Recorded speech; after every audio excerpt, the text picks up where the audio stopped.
All right, Sergio Mora is here, the former junior middleweight champion, fresh off a weekend trip to London. You are, Sergio, the ultimate work tourist. Whenever I see you going somewhere interesting, I know I'm in for 3 posts and 100 stories of you eating or drinking or smoking cigars. So how was the 3-day trip to London?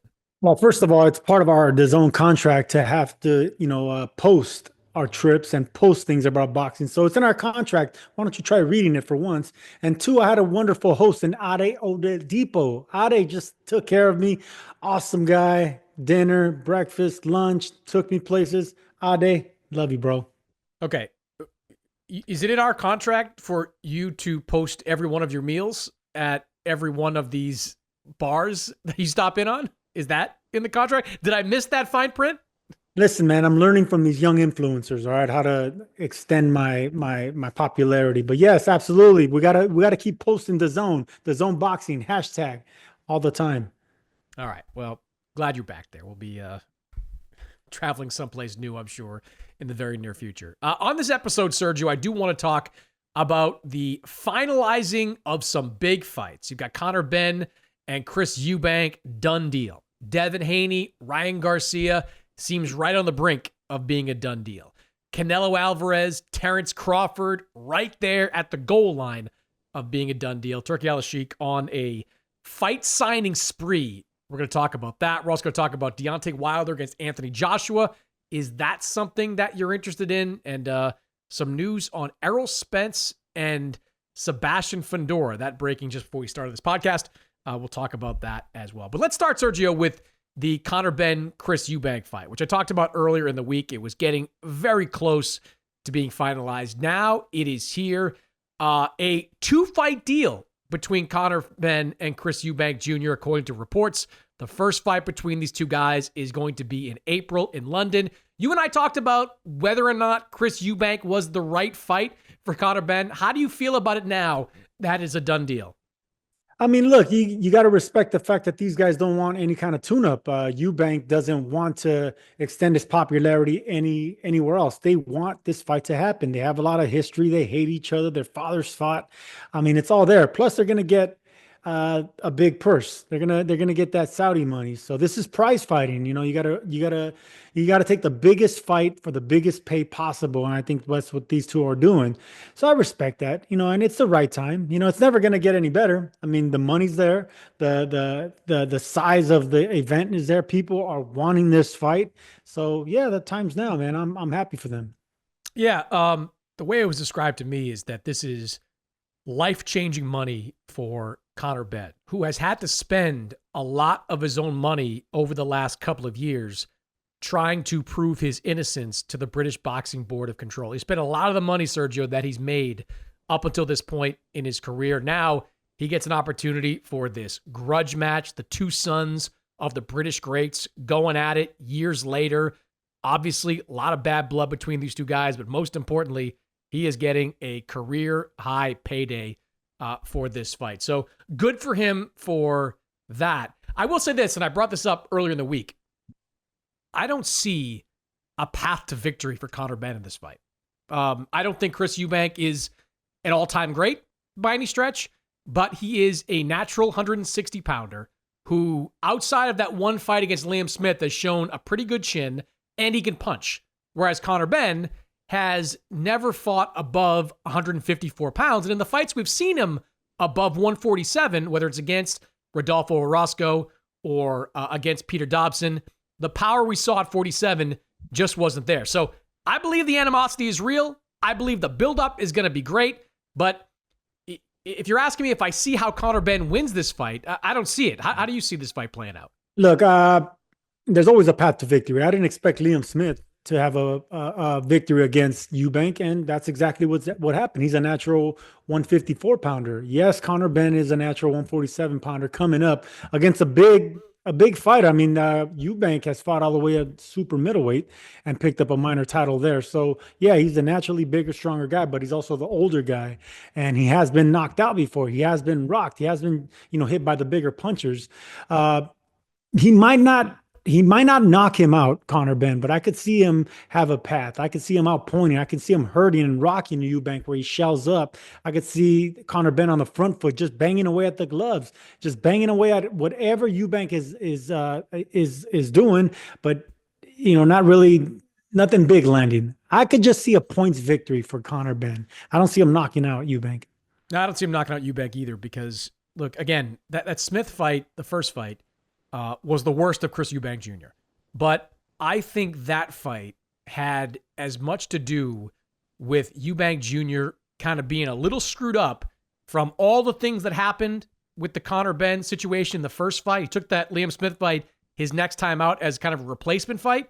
And I don't think he was as prepared as he should have been going into that fight. You fast forward to the rematch, he was much better. He stops Liam Smith. Liam Smith, of course, was hurt in that fight as well. But I just think this is a extremely winnable fight for Chris Eubank Jr. And I'm not saying that to knock Conor Benn because I think at 147, Conor Benn's a problem. I would favor Conor Benn over a Mario Barrios. I might favor him against a Brian Norman, maybe even against an Amanta Stanionis. I think he can be a pretty good welterweight, but weight classes exist for a reason. I think on Fight Night, Sergio, you're going to see these two guys standing in the middle of the ring, and there is going to be a big size advantage for Chris Eubank Jr. I know there's a 10-pound rehydration clause, for the next day, but I don't think that's going to matter all that much to Eubank Jr. I think he's going to be massive physically when compared to Conor Benn. And Eubank, he can crack.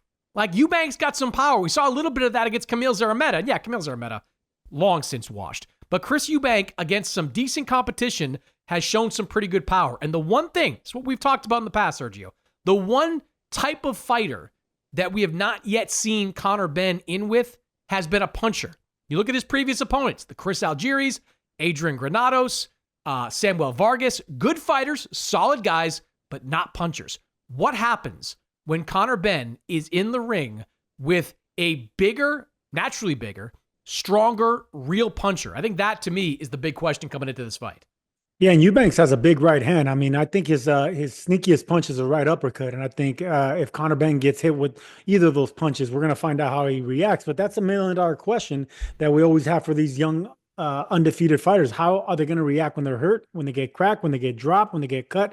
All these things are the unanswered questions, but we're going to find out because the experience is definitely on Chris Eubank Jr. And I just think Conor Benn is eager for this moment to finally come back. But sometimes being over eager, you're going to be running into shots. So it's a great matchup. I'm glad it's happening. And I'm also glad that there's a rematch already in place. So there's not going to be no shenanigans. There's not going to be in between fight, just in case there's a quick knockout or someone gets beat or maybe there was a disqualification, whatever. We're going to see it back to back. I love that. I think we should be doing more of that, having 2 fights already set. Not a rematch clause, just 2 fights already set.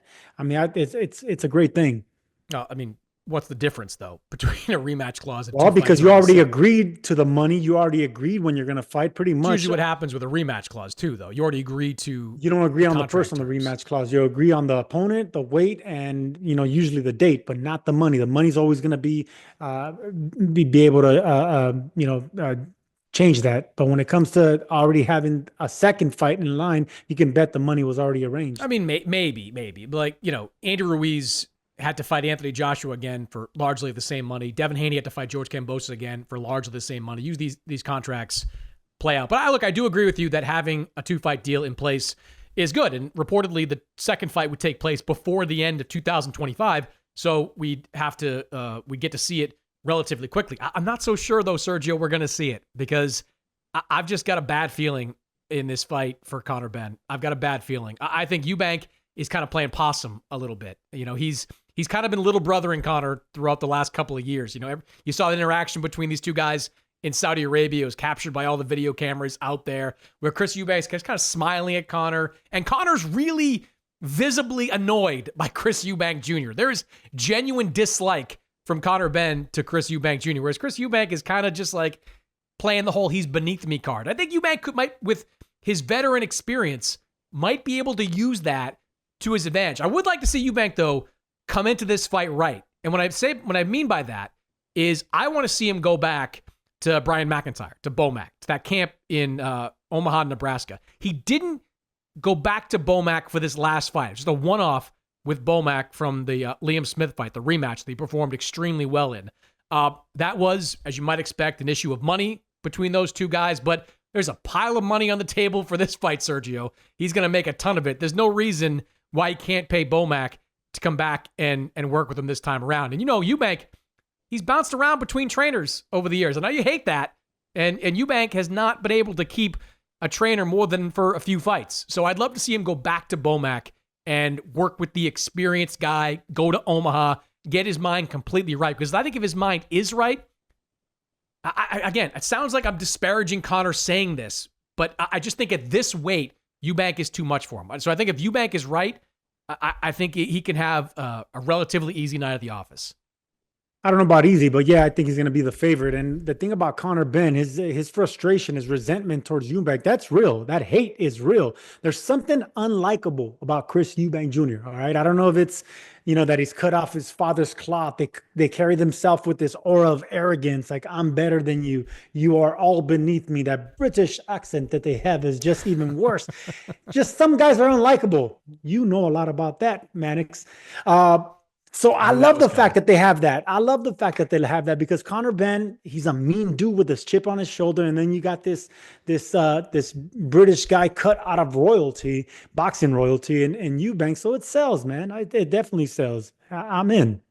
Well, between the two of us, only one of us has been called the most annoying opponent that someone has ever faced, and that would be you, Sergio Mora. Daniel Jacobs called you that. Look, people don't like me until they meet me. And then when they meet me, they really don't like me. Yeah, I was going to say, then they hate you.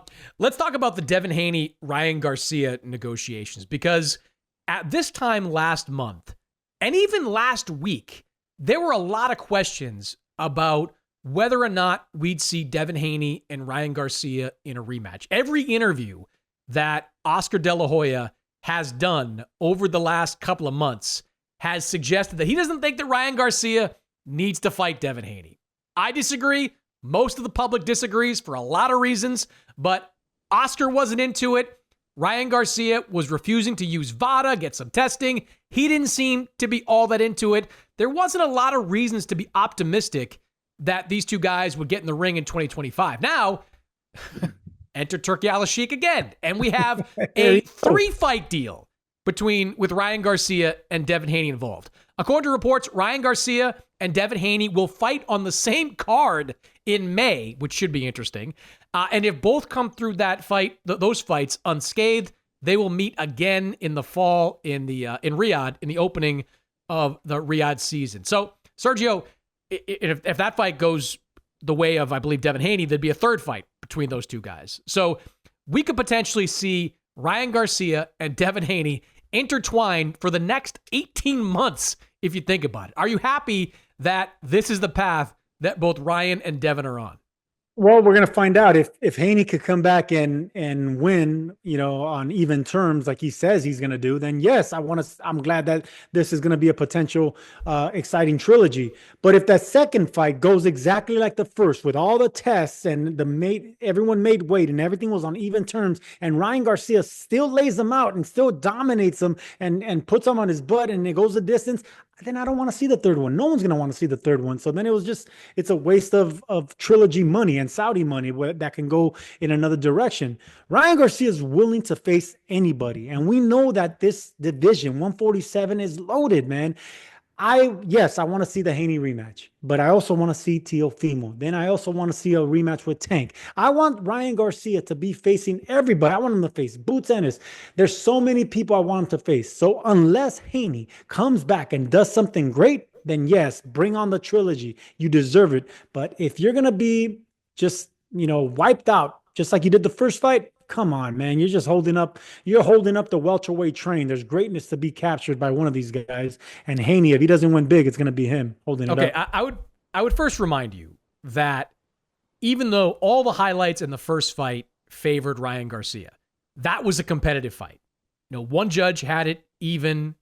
The others had it Ryan Garcia by 2, maybe 3 rounds. Conventional thinking was that every round that Devin Haney wasn't hurt or knocked down in, he won those rounds. So it was competitive to a degree. I do agree with you. If Ryan comes out and wipes the mat with Devin Haney, there's no need for a third fight. Both these guys can go their separate directions. I don't see it going that way. I think this is going to be a much more competitive fight than the first one for a couple of reasons. One, look, it's going to be at 147. So Devin is not going to have to kill himself to get down to 140. I think he'll be better because of that. I think Devin probably learned a lot from that first fight. You can, things you can take from that first fight that can make you better in a rematch. So I think it's going to be competitive. And even if Ryan outpoints Devin in the rematch, as long as it is competitive, I'd love to see them do it again. And I'd love to see these two guys fighting 2 and 3 times like it's the old days. Back in the 1980s, we would have seen a fight like this, or a matchup like this happen 3 times, and no one would have blinked an eye at it, because that's how things are supposed to happen. You've got 2 of the biggest stars in U.S. boxing, in Ryan Garcia and Devin Haney, right around the same age, in the same weight class. There is no reason they shouldn't be fighting 2, 3, hell, give me 4 times. Wait a couple of years after this, and let's have them run it back a 4th time. So I love it. I don't think you're wrong when you say that if Ryan comes out and knocks Devin Haney cold, that's a wrap. Move on. Maybe you can revisit it 3 years down the road if both those guys, if their paths cross again. But right now, I did not want to see Ryan Garcia in with Teofimo Lopez in the fall. Didn't want to see it. I didn't want to see Devin Haney face a Boots Ennis sometime in the fall. I want these two guys to link up again. That first fight was tremendous. Everyone had low expectations for it coming in. It turned out to be one of the best fights of the year. That was marred in the aftermath by the positive drug test by Ryan Garcia. But going to this fight, with a level playing field, VADA testing, new weight class, you are not going to convince me that this isn't going to be an awesome fight. I'm here for it. I'm here for 2 or 3 more fights between these two guys. Hey, I'm happy that you're excited about this, because if it does go that way, then I'm on board. Yes, every box was checked off, and we're all excited that it happened, the rematch, and bring out the trilogy. But as soon as Ryan Garcia throws his favorite punch, which is that left hook, Haney couldn't even block it. He got hit with that punch. He had an entire camp to not get hit by the one punch that Ryan Garcia throws, and he got hit with it within the first 9 minutes of that fight, and he went down. You can't put muscles on your chin. You can't train your chin. You're born with that punch resistance, all right? So if Garcia lands that left hook and he goes down, it's going to be the exact same type of fight, and you can kiss your trilogy goodbye, and you can actually kiss the fact that you wanted this rematch goodbye, because it's going to look the exact same way. You're going to see Ryan Garcia on the front foot, just being aggressive, being the boss inside the ring, not respecting anything Haney throws at him. So if that happens, man, we all got fooled. We all got fooled and welcomed back into a rematch, but we're not going to see a trilogy. Can I ask you this, though? You say that you can't teach a chin, right? My take on the first fight was that everything that happened was not evidence that Devin Haney doesn't have a chin. It's evidence that he does. Like, he ate that left hook in the first round and didn't go down. He went down, 3 more times, but he got up every single time and kept fighting. Isn't that evidence of a fighter having a chin? No, that's him being in great shape. That's him having, strong legs. That's him going down is no chin. The fact that you can't stay on your feet, that's just that you have no punch resistance. When Devin Haney, we've seen him hurt before when he got hurt by Linares. Linares is a smaller guy. Good puncher, but a smaller guy. He's not a puncher like Garcia. He got rocked by him. He was, wiggling on his feet, going back to the corner. So Devin Haney doesn't have the punch resistance at 140. He didn't have it at 135. He's certainly not going to have it at junior welterweight or at welterweight. All right. So look, that's going to be the big question here. What if? And when it happens, and it will happen, we're going to find out how he reacts. The legs are going to go out. That's when Ryan Garcia is going to turn into King Kong again, and we're going to see the exact same fight.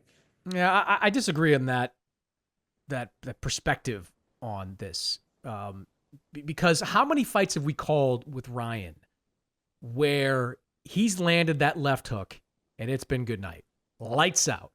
Francisco Fonseca, Romero Duno ate a right hand first and then he ate a hook. Like, when Ryan lands that punch, guys don't get up from it. Devin Haney not only took it, but he got up from it multiple times. So I actually think I'm a believer in, you can speak to this better than I could because you've had to deal with tough weight cuts.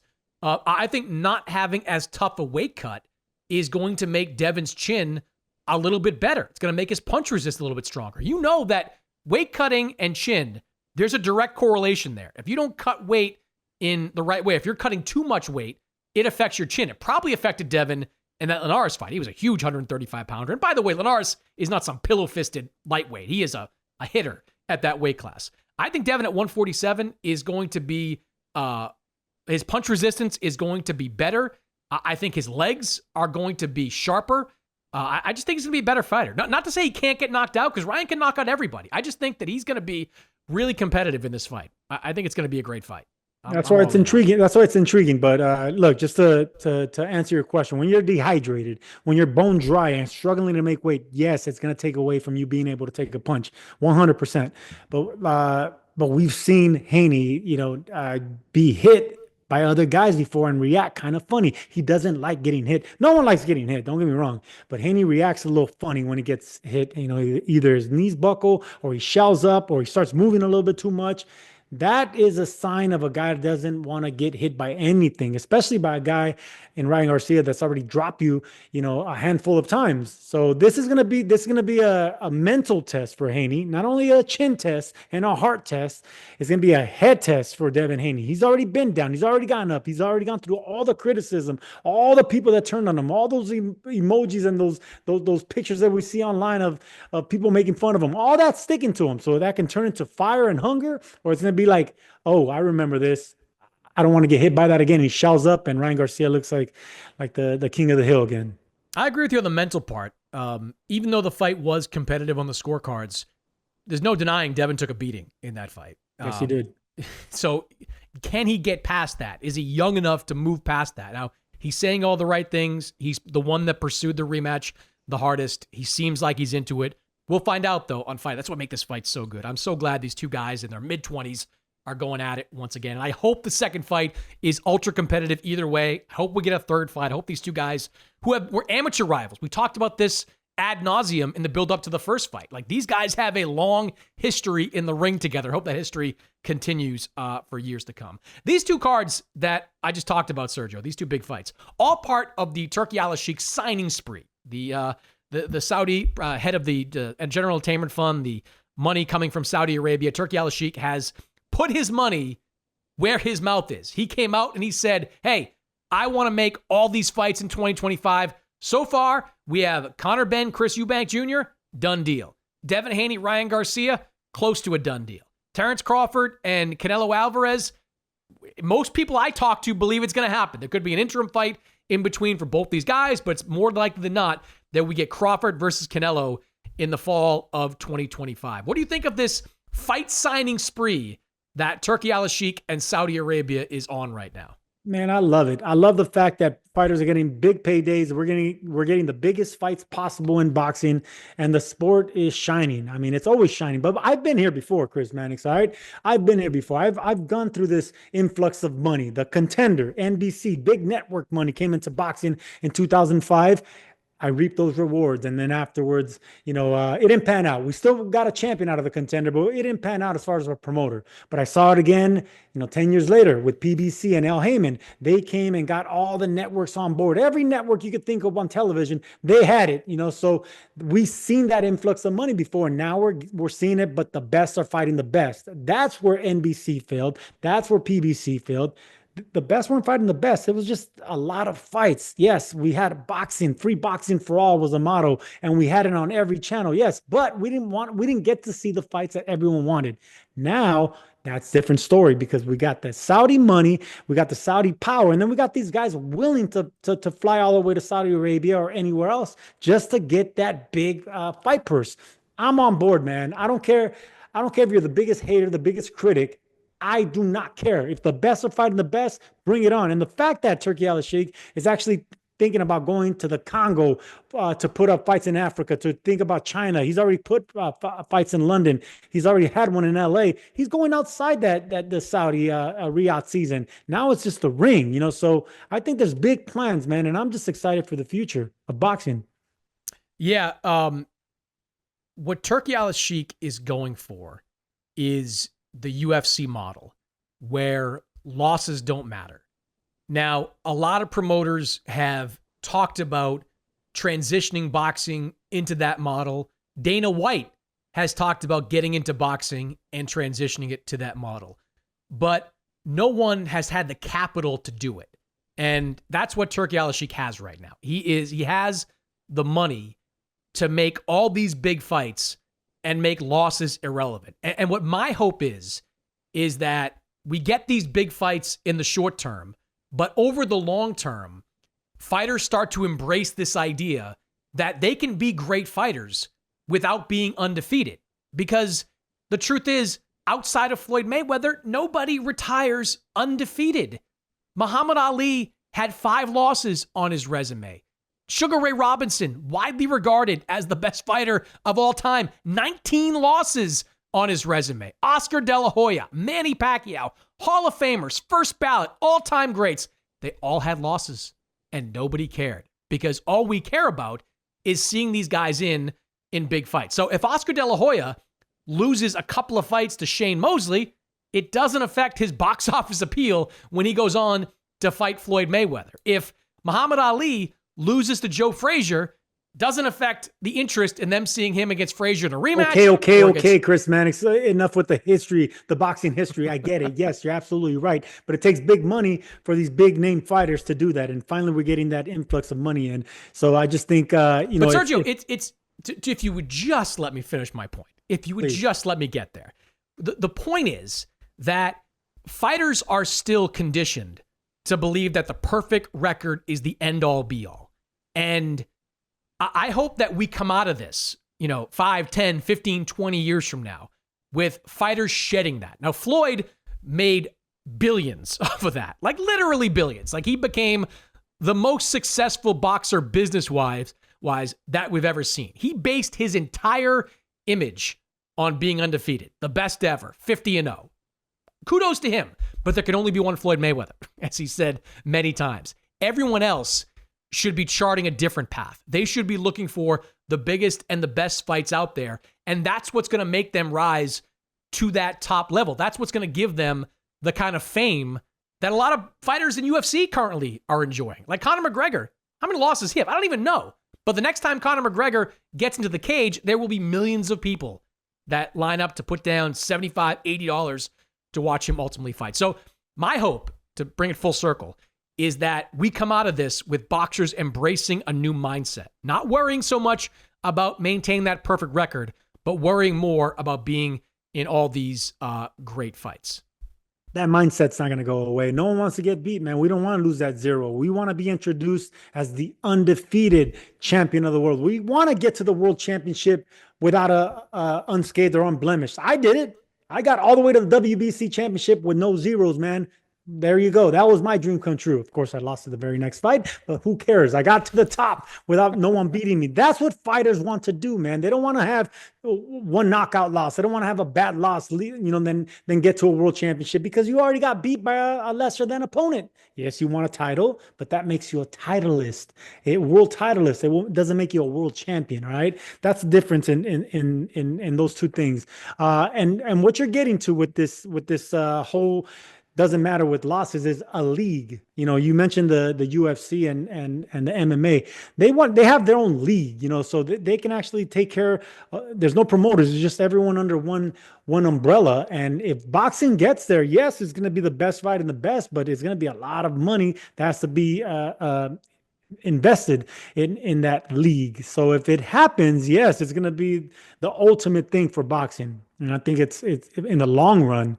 A boxing league is incredible. I've never seen it, I've heard of it, never seen it. I didn't think it was possible. Now I could see it in the distance. A boxing league. It's crazy.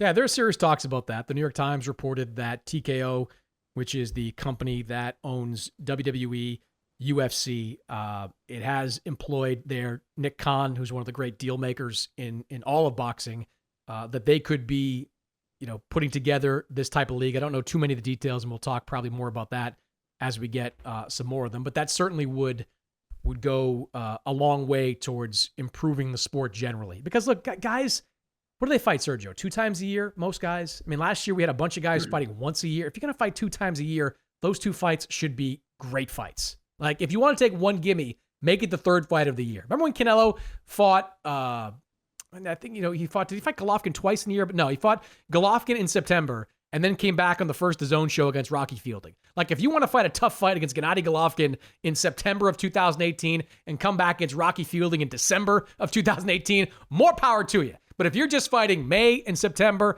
or May and November, both those fights have got to be big fights, and you can't be worried about making sure that one of them is a win. Last point for you on the Devin Haney-Ryan stuff.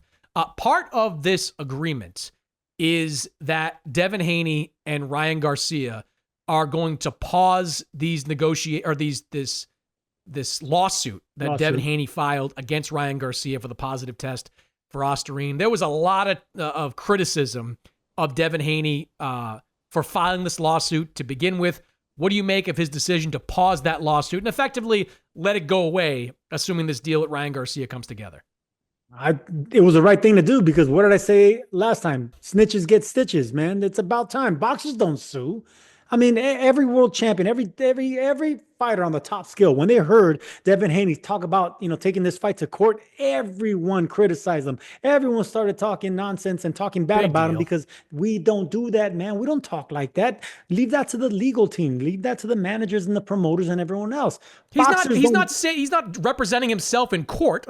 He has managers and promoters suing him. But everything in the news, everything was Haney to sue Garcia, Haney, sue Garcia. Everything, he was talking about it in interviews. You don't want to talk about that. Let your team do the. We're getting off schedule here. All right, we're getting off the topic. I'm glad it's not happening. All right, let the fight happen where it needs to happen. That's inside that ring, and not in a courtroom where it could be extended for 6 months to a year, and then no one fights, and then we don't get nothing. So I'm glad this nonsense is out of the way. You handle your business in the ring like a man, like a fighter.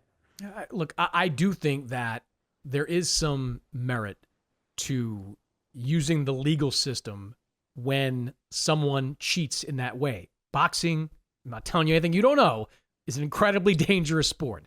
And if a guy is taking an illegal supplement, and guys continue to do it, like, there need to be more deterrence. And if the legal system can be used as a deterrent, or the threat of legal action can be used as a deterrent, I'm actually for that. Now, Devin obviously made the calculus in his mind that, hey, I can make more money with this deal to fight Ryan Garcia in the ring than I could potentially make to fight him in court.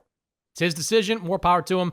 But if a guy does that again, I'll support him. If somebody tests positive and they get beat and they share the ring with someone that was on a banned substance, I'm forever going to support them taking any action they want, because it's such a dangerous sport, and somebody someday is going to get killed by someone that's on a banned substance. You've got to get this stuff out of the sport. And if you want to use the legal system, to me, I'm actually okay with that.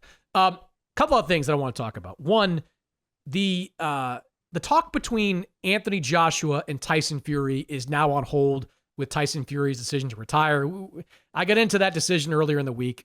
Understandable skepticism about whether or not Tyson Fury will stay retired. But for the moment, let's discuss Anthony Joshua's future without Tyson Fury in it. And Turki Alalshikh came out this week and said that he wants to make Anthony Joshua against Deontay Wilder. Sergio, I thought this fight was dead and buried after Deontay Wilder got knocked out by Zhilei Zhang, but he's scheduled to fight Curtis Harper sometime this spring.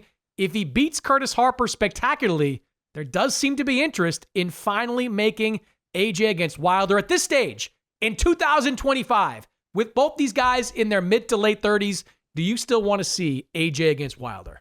Well, first I want to see AJ versus Fury, but if I can't get that, then yes, why not? Bring on AJ versus Wilder. That would be a messy, sloppy slobber knocker, like you like to say, in the heavyweight division when someone's going to get knocked out. These are two huge, monstrous heavyweights that are very vulnerable to the chin. So yeah, man, I mean, who doesn't like to see a big tree fall? Yes, bring on that. But it's not just that, all right? Because you could put AJ against Martin Bakoli, it's going to sell. You could put AJ against Zhilei Zhang, it's going to sell. AJ against anybody, it's going to sell. So the heavyweight division is hot. Anthony Joshua is hot, even though he's been knocked out not once but twice, but comes back. It's always going to be hot, man, because these are the heavyweights we're talking about. And Wilder's still one of the most menacing punchers in history, in boxing history, and power's the last thing to go. So I don't care if he's 40 years old or 42 years old.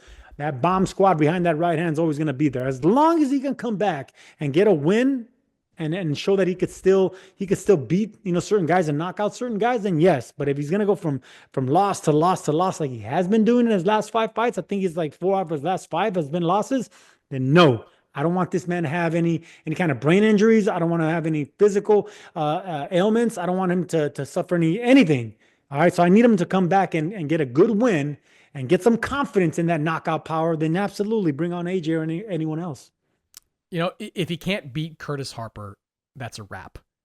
Curtis Harper is best known for literally walking away from F.A. Ajagba. He was the guy that when F.A. Ajagba walked into the ring, Curtis Harper walked out of it. Something I've never seen in boxing before. Since then, he's had some wins as of late, but he's been on that fight the prospect circuit. He fought Richard Torres, the top-ranked heavyweight. So that should be a layup for Deontay Wilder, even at this stage of his career. And if he wins, why not? I'd hope they do it in the U.S. I think that's a decent opportunity for Anthony Joshua to return to New York and, right the proverbial wrong to get a win in the United States after going 0-1 with that fight against Andy Ruiz. That would sell. Deontay Wilder's fought in Brooklyn a bunch of times. Anthony Joshua is still wildly popular. That would sell at the Garden. No question about that. So I wouldn't mind seeing it in New York. It's a different fight than the one we would have seen back in 2019 when it was at a fever pitch. Both these guys since then have been knocked out. Both these guys have become reluctant to punch since then, too. I mean, Deontay Wilder, you talk about that right hand, absolutely, still devastating. But he refused to throw it against Joseph Parker, and he didn't throw it before Jay Lee Zhang knocked him out. So he is definitely wary of getting hit. Same thing with Anthony Joshua, who has, become more jab dependent, more cautious in this second act of his career. So I don't know how the fight would play out. Which guy lets the right hand go first? That guy probably wins. But it definitely is still intriguing. If Wilder winds up blowing out Curtis Harper, which he's probably going to do, if he winds up winning that way, why not? If Fury's still retired this summer, let's go. Bring on Anthony Joshua against Deontay Wilder. 6 years after we were talking about it in New York City before that first loss for AJ to Andy Ruiz. Just before we started taping this show, the news broke via your pal and mine, Mike Coppinger, over at ESPN, that the Errol Spence, Sebastian Fundora Jr. middleweight title fight is off. Now, this fight, Sergio, was never actually on. It was just, talked about, and it was originally penciled in for last October. Latest reporting was it was scheduled for March 29th. Now it's off. Errol Spence is not going to fight Sebastian Fundora. Fundora, who hasn't fought since last March, is now going to look for a new opponent. Are you disappointed that we're not going to get Spence Fundora, at least not in the first half of 2025? No, I'm not disappointed. I'm relieved. Let me exhale there. I didn't want that fight. I didn't want to see Errol Spence in there with a 6'6" monster in Sebastian Fundora. I mean, if he did what he did to Tim Tszyu, a legitimate, young, strong fighter with momentum, a champion, if he was able to do that to a young guy like that, what do you think he's going to do with a guy that's already been beaten up? He's already been through a lot of physical repairs, outside the ring, that car crash, and then, the beating he took at Bud Crawford's hands. I don't want to see him against a guy that it's going to be hard to look, and nobody's going to look good against Fundora. Nobody. I mean, when you're that tall and you're a southpaw and you got power, you got experience, man, I don't want to see him. I think Errol Spence should have one more fight and then call it a career. And that one more fight, it could be a big fight, but not against Fundora. Fundora is just too sneaky, too hard, too much to prepare for. Yeah, I'm relieved. I'm relieved because I'm a big fan of the truth in Errol Spence, and I don't want to see him go out like that. So you're saying you don't ever want to see Fundora against Spence? No, ever. I do not want to see it. Southpaw versus Southpaw. Errol Spence already been clipped to the chin. His punch resistance is gone. The beating he took against Bud Crawford, I mean, man, he took a beating in that fight. I actually watched it on the plane on the way to London. That was a beating, man. I mean, Spence was never in that fight. Bud was playing with his food, man. And I just don't think Spence has it anymore. He doesn't have that hunger anymore. And I've been watching Errol Spence since he started. He came out of the Olympics. He was a beast. A lot of people, I think it was Ron Marquez. I called him. He fought like he had Mexican style. He had that Texan Mexican style because he always went to the body. He was an aggressive puncher to come forward, always looking for the knockouts. Spence is not that anymore. He's a careful guy on the front foot, but he kind of thinks twice before committing to power. He's not that guy anymore, man. I don't want to see him against, guys on the way up like Fundora. Yeah, age has certainly changed Errol Spence. The car accident certainly changed Errol Spence. The kind of wars he's been in, the tough fights he's been in during his career have changed Errol Spence. He was arguably the top welterweight of this era. Like, you can make the case Crawford was because he beat Spence, but along the way, Spence beat better guys than Crawford. So he had a remarkable run at 147 pounds. I'm kind of with you on the Fundora fight. I don't know how you prepare for Sebastian Fundora because nobody is 6'6" and 154 pounds, so there's really no getting fully prepped for it. But even if he took a lesser fight at junior middleweight, and I don't even know what that fight would be. There are a lot of good guys at junior middleweight. It still probably would have gone badly for him against Fundora. Like, if he wants to come back, like, fight Keith Thurman. If Keith Thurman still wants to fight, do that fight. Go back to Texas, do that fight, make that your farewell fight at junior middleweight, and then call it a career. They'd probably be interested in it. Keith Thurman could talk. Errol Spence is still a name in this business. But we're kind of be coming up soon, Sergio, on 2 years of Errol Spence being out of the ring. That's a long time for anybody, much less a guy at this stage of his career. I don't blame, Fundora for getting frustrated by all this. He's in his prime. He wants to defend his titles. He wants to stay active. You can't just sit out there and wait for Spence to be ready. So I think it's best for both sides to move on. One name that ESPN reported was in the mix was our friend Charles Conwell in that mix, Sergio. There you go. 154-pound contender. I love that fight for Conwell, but I think that's a tough fight for Fundora. Like, Conwell has shown us in 2024 when he went 3-0 that he's a force. Like, he's a fighter to be reckoned with. He's going to have a huge height disadvantage, but he is elite defensively. He's got good pop, and we've seen Fundora, who does not fight like a 6'6" guy. He fights more like a 5'6" guy. We've seen him get cracked before. Brian Mendoza dropped him and knocked him out a few fights earlier. I'd be down for Conwell against Fundora. I think that's a terrific replacement fight if they go that direction. Absolutely. And Charles Conwell, he'll jump at that opportunity. He's jumping at any opportunity for a bigger payday, a bigger fight with a bigger name. And it doesn't get bigger than that at 6'6". So yeah, I'm all on board. And he's a former champion. It's always good to have a former champion on your resume. That's an excellent fight. And I don't know where you heard that source, but you said ESPN. So I'm pretty sure it came from the legend, Mike Coppinger. So shout out to the legend, always being on top of the news, unlike some other reporters. Wait, who is the former champion that you're talking about in this context? Fundora is a champion. Conwell has never won a title. That's what I'm saying. If you can have a champion on your resume. Yes. So if Conwell can have a champion on his resume, that's exactly what you want to do, whether it's a champion or a former champion. It just looks great. I love that fight. Your digs at me notwithstanding. I do love that fight. And I would like to see Charles Conwell get an opportunity. That would be a big jump up in competition. He's got 3 wins. They were fine, solid, not on Fundora's level or close to it, but he's undefeated. He's an ex-Olympian. He's in his prime. He wants a big fight. I agree with you. If offered that fight, he would jump at it. He wouldn't make a stink about the money. He would try to make that fight happen as soon as possible. Last thing for you. Speaking of guys coming back, Joe Joyce is apparently ready to give it another go. Joe Joyce, last seen getting beat by Derek Chisora last year. He's going to be back on the March 1st Queensberry card. No opponent just yet, Sergio, but Joe Joyce at a press conference this week sounded like a man that was rejuvenated. Sounded like a man that was ready to make one more run at it. He has not looked good in recent fights. Do you think there is another run in it for Joe Joyce? No, I don't think there is. When you get beat by Chisora, when you get knocked out in the past, he just doesn't have it. I don't know what it was, man.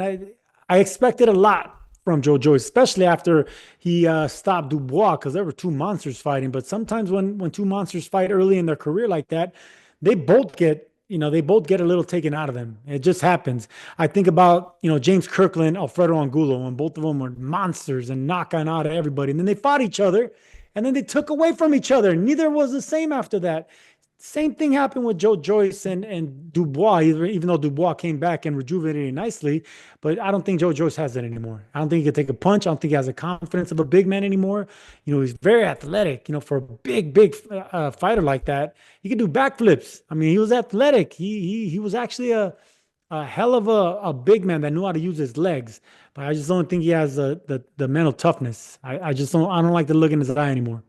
Yeah, he's pushing 40 and turned pro late after winning that silver medal at the 2016 Olympics.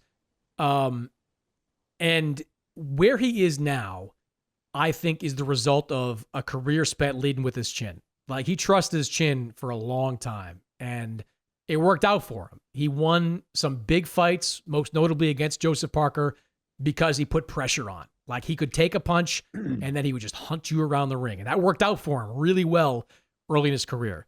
But then he goes up against Zhilei Zhang, and in the first fight, he gets stopped because his eye is messed up.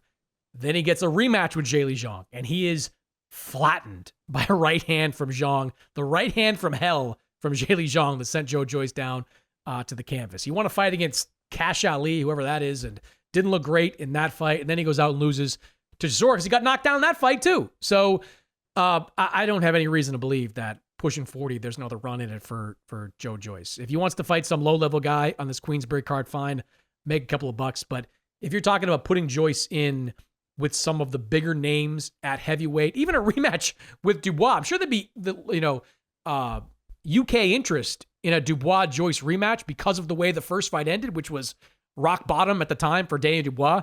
But Sergio, that doesn't end well for Joe Joyce at this stage. Since that point, Dubois has taken his game up like 3 levels, whereas Joe Joyce has dropped down probably a few levels. So if he's building towards that, okay, whatever. But I don't see it. I think he has taken too many punches at this point, and there's just not enough punch resistance left.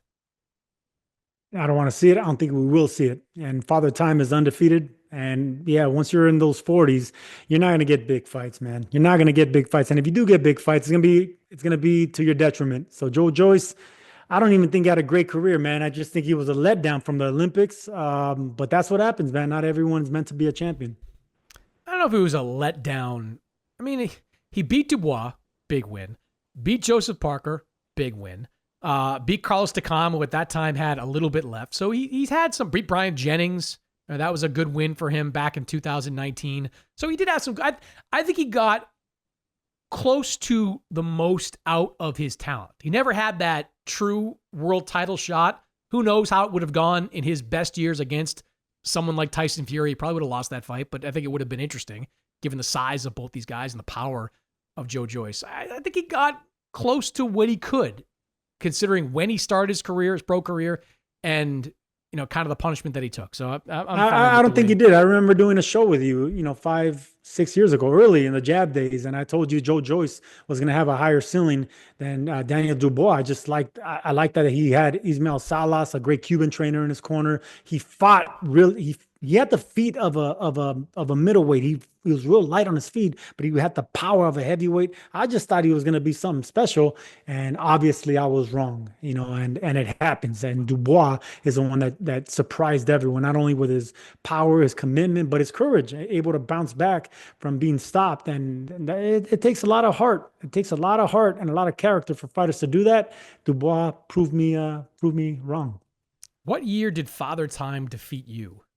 Man, are you kidding me? I'm in my mid-40s still. I got one more run in me. Hopefully, His Excellency Turki Alalshikh was a big fan of the Contender. Peter Manfredo, here I come. Coming up on the 20-year anniversary of the Contender. There you go, the 20-year anniversary. Sergio Mora wants Turki Alalshikh to bankroll Mora Manfredo. What would he be, part 3 or 4? Didn't you fight him once? Or like, how many times you fought him? It'll be 3. It'll be 3 as a professional, yes. 4 overall. Absolutely. Okay. All right. Well, to Turki Alalshikh, I hope you're watching. Sergio wants that one more fight. Yeah, bring it to LA. We'll call it Riyadh Temporada. Riyadh season in Spanish.